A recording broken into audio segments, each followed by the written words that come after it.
उपासते प्रसिद्धं यश देवा यश छायामृतं यश मितुः कस्मै देवाय हविषामि।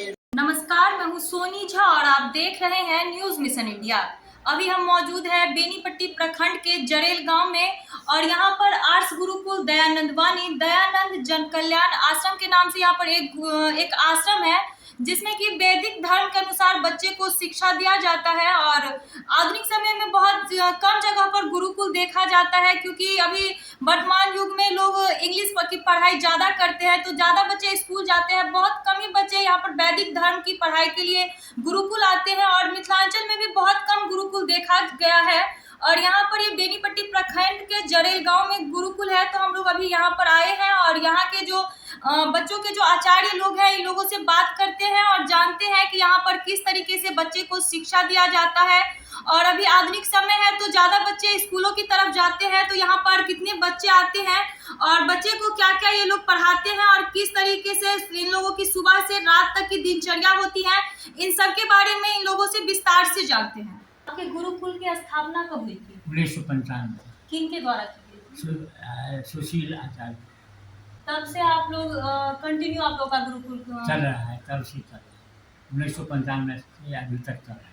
और यहाँ पर अभी तक में कितने बच्चे यहाँ से गुरुकुल से शिक्षा ग्रहण किए होंगे? 32, 25, 24 हर साल बच्चे रहते थे और कोरोना के बाद बच्चे घट गए। इससे पहले यहाँ पर बच्चे आते थे? हाँ, आते थे। अभी कितने बच्चे हैं यहाँ पर? अभी 10 है। और यहाँ पर बच्चे को किस प्रकार की शिक्षा दी जाती है? वैदिक शिक्षा दी जाती है। वैदिक में हम लोगों का वेद है, दर्शन है, व्याकरण महाभाष्य है, ये सब की शिक्षा दी। ये जो गुरुकुल आप लोग चला रहे हैं, गुरुकुल चलाने का उद्देश्य क्या है? विद्वान बनाना, वैदिक बनाना। आधुनिक समय में गुरुकुल की आवश्यकता क्यों पड़ रही है? आधुनिक समय में गुरुकुल की आवश्यकता इसलिए है कि लोग तो मैकाले शिक्षा पाते हैं और सारे के सारे मंत्री से लेकर के जितने अफसर हैं सब बेईमान हैं और वैदिक गुरुकुल के जो बच्चे होते हैं वो ईमानदार होते हैं और सदाचार का पालन करते हैं, इसलिए वैदिक शिक्षा की आवश्यकता है। गुरुकुल में क्या सब व्यवस्था क्या सब है? व्यवस्था यहाँ तो हम लोग व्यवस्था है कि यहाँ जो है 4 बजे हम लोग उठते हैं। यहाँ की परंपरा में 4 बजे 3:50 में उठते हैं।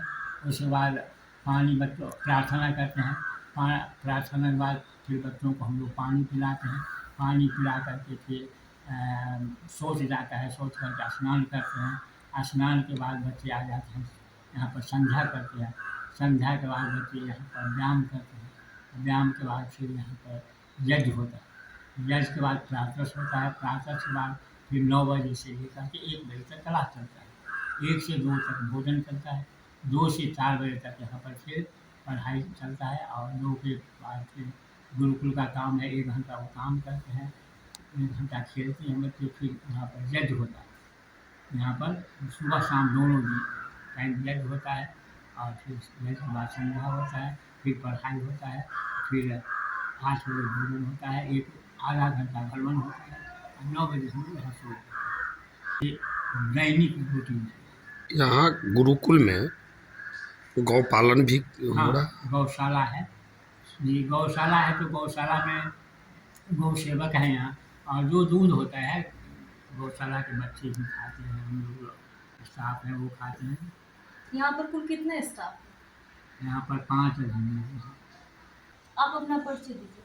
हमारा परिचय नाम योग मुनि है। हमारा घर दरभंगा जिला है। दरभंगा जिला में बहेड़ी प्रखंड है। उसी जो गुरुकुल का खर्च है ये कैसे निकलता है? दान से आता है।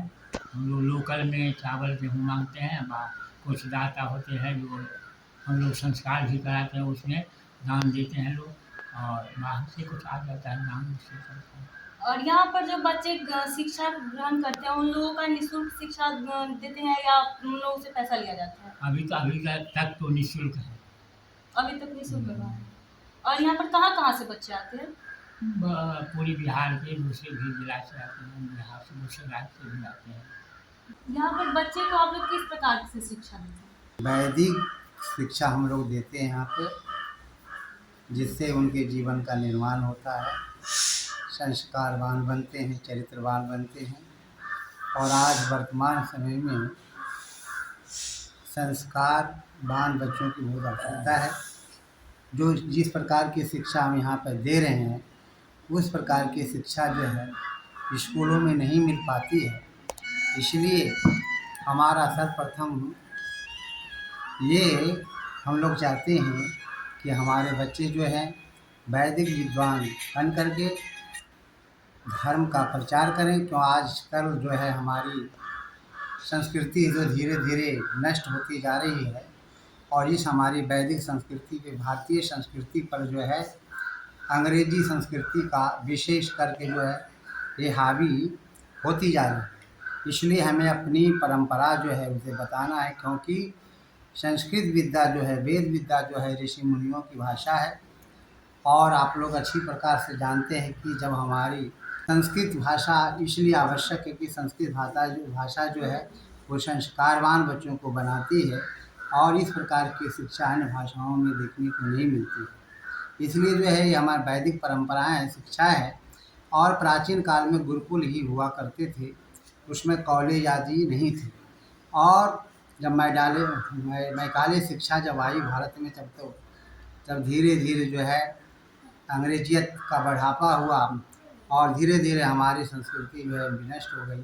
तो इस गुरुकुल का मेन मकसद यही है कि यहाँ पर बच्चे रह कर के संस्कारवान बनते हैं, वैदिक शिक्षा को प्राप्त करते हैं, और अपने वैदिक संस्कृति की रक्षा के लिए जो है जगह जगह पे जो है घूम घूम करके जो है जो हमारा सिद्धांत है, जो हमारी नैतिकता है, उसे हम बताते हैं, जिससे समाज अच्छा बन सके, राष्ट्र अच्छा बन सके। वैदिक शिक्षा बहुत ज़रूरी है, और वैदिक शिक्षा के लिए जो है गुरुकुल की आवश्यकता ज़रूरी है। यही सोच करके जो है हमारे संचालक आचार्य सुशील जी ने स्थापना की। यहाँ पर एक बच्चे को पूरी पढ़ाई के लिए कितने वर्ष तक, मतलब कितना टाइम लगता है? ऐसे पूरी पढ़ाई के लिए तो कम से कम 7-8 वर्ष तो लग ही जाते हैं, लेकिन बच्चे कुछ रुकते हैं, कुछ चले भी जाते हैं। जो रुक जाते हैं वो पूरी शिक्षा कर लेते हैं, वो शास्त्री करते हैं, आचार्य करते हैं। और कुछ ऐसे भी यहाँ से निकले हैं जो कि वेदों का प्रचार भी कर रहे हैं, वैदिक धर्म के विद्वान वेदों का प्रचार कर रहे हैं, वैदिक धर्म का प्रचार कर रहे हैं। वर्तमान शिक्षा नीति जो देश में चल रहा है, उसमें पढ़कर बच्चे आज मंगल और चांद पे जा रहे हैं। गुरुकुल की शिक्षा, प्राचीनतम शिक्षा की आवश्यकता आपको क्यों महसूस हो रहा है? वेदों में ये भी लिखा है, वेदों में अनेक प्रकार के विमानों का बनाने का नियम है, जो कि संस्कृत भाषा में। कुछ लोग चांद पर इसलिए जा रहे हैं कि उनके पास सारी व्यवस्थाएं होती है। यदि संस्कृत के विद्वानों को अगर उसी प्रकार की व्यवस्था अगर दी जाए, तो मैं समझता हूँ कि वो संस्कृत के विद्वान भी जो है चांद पर जा सकते हैं। लेकिन भारत में वो व्यवस्था नहीं है। वेदों में सब कुछ है, वेदों के विद्वानों के पास व्यवस्था नहीं है। यदि वो व्यवस्था अगर दी जाए, तो मैं समझता हूँ कि संस्कृत के विद्वान भी वहाँ तक पहुँच सकते हैं।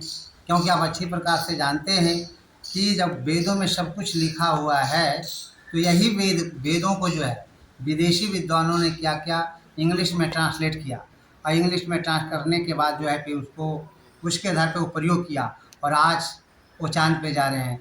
आधुनिक भारत में शिक्षक और छात्रों के बीच वैसा कोई संबंध रह नहीं रहा है। बहुत जगह ऐसा भी देखा गया है, शिक्षकों और बच्चों के बीच बहुत बुरा बर्ताव भी सुनने में आता रहा है। आपके वैदिक व्यवस्था के द्वारा जो कुल परंपरा है, इसमें किस तरह के छात्र के संस्कार को आप डेवलप कर रहे हैं? हम लोग गुरुकुल में जो है ऋषि मुनियों की जो अमानत है, जो दौलत है, उसकी रक्षा के लिए जो है हम बच्चों को वैदिक संस्कार दे रहे हैं। और आज जिस प्रकार से आपने कहा कि जहाँ पे शिक्षक और छात्र की बात है, बुरा बर्ताव की बात है, तो जो शिक्षक वर्तमान समय में आज स्कूलों में हो रहे हैं, उन्हें संस्कार तो मिल नहीं पाते, क्योंकि आधुनिक शिक्षा के माध्यम से, मॉडर्न एजुकेशन के माध्यम से वो पढ़ते हैं और वही जा कर के आगे शिक्षा देते हैं। तो उनमें संस्कारों की कमी हो जाती है, और वही संस्कारों की कमी होने के कारण जो है कि शिक्षक आदि जो है अपने विचारों से दूर चले जाते हैं, अपने सद्व्यवहारों से दूर चले जाते हैं, और संस्कार विहीन होकर के जो है फिर स्थिति खराब हो जाती है। लेकिन वो शिक्षा जो है अच्छी प्रकार से संस्कार की जो शिक्षा है, वैदिक शिक्षा जो है बच्चों को चरित्रवान बना, और गुरुकुलों में अधिकतर जो शिक्षक कहते हैं संस्कारवान होते हैं। जो संस्कारवान जो होंगे तो निश्चित है बच्चे भी उनके संस्कारवान होंगे। इसलिए गुरुकुल की बहुत ज़रूरी आवश्यकता है, क्योंकि गुरुकुल में रह करके ही जो बच्चों को महान बनाया जा सकता है, संस्कारवान बनाया जा सकता है। एकलव्य, अर्जुन जैसे धनुधर, शिष्य, विद्वान, समाजसेवी और शिष्ट बच्चे को जन्म देने का काम हमारे गुरुकुल का व्यवस्था ने किया है। क्या लगता है इस तरह के बच्चे को फिर से पुनः समाज को दिया जा सकता है आपके गुरुकुल के द्वारा? जरूर दिया जा सकता है, आज ये व्यवस्था अगर अच्छी रही, क्योंकि व्यवस्था के ऊपर गुरुकुल का निर्माण होता है। क्योंकि आज संचालक जो है ना, अगर संचालक ठीक हैं, आचार्य ठीक हैं, और यहाँ सहयोग की भावना जहाँ तक है गुरुकुलों में सहयोग की भावनाएं धीरे धीरे नष्ट होती जा रही। अगर इस प्रकार की यहाँ व्यवस्था को सुचारू रूप से चलाने के लिए लोगों में अगर सहयोग की भावना होगी, तो मैं समझता हूँ कि निश्चित है जो है गुरुकुल के द्वारा जो है बच्चों का निर्माण हो सकता है। आप अपना परिचय दीजिए। मेरा परिचय है डॉक्टर रविंद्र कुमार शास्त्री, सोम, ग्राम सिरखिंडी, पोस्ट बाछा, जिला लखीसराय, बिहार। क्या नाम है आपका? कितने साल के हैं आप? और यहाँ पर कितने वर्षों से आप पढ़ाई कर रहे हैं? 1 साल से। क्या सब सीखे हैं अभी तक आप यहाँ पर?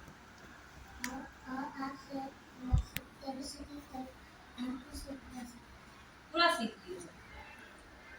और आगे क्या करना है आपको? क्या बनना है आगे? कलेक्टर बनना है। और यहाँ पर आपका मन लग रहा है 1 साल से जो आप यहाँ पर पढ़ाई कर रहे हैं तो? और यहाँ पर आप अपनी मर्जी से आए थे या आपके मम्मी पापा दे गए यहाँ पर? मम्मी पापा दे गए। आप कभी स्कूल गए हैं? स्कूल जो होता है गांव में, तो आपको स्कूल का पढ़ाई अच्छा लगता है यहाँ पर या गुरुकुल का? दोनों जगह का पढ़ाई अच्छा लगता है। आपका क्या नाम है? आप कितने वर्ष से यहाँ पर शिक्षा ग्रहण कर रहे हैं? 2 महीने से। तो अभी तक में यहाँ का पढ़ाई आपको कैसा लगा?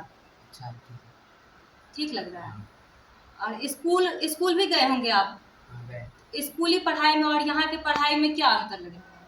यहाँ का अच्छा लगा। यहाँ का अच्छा लग रहा है। आगे क्या बनना है आपको? विद्वान। आपका घर कहाँ हुआ? नेपाल। नेपाल से आए हैं। हाँ, बॉर्डर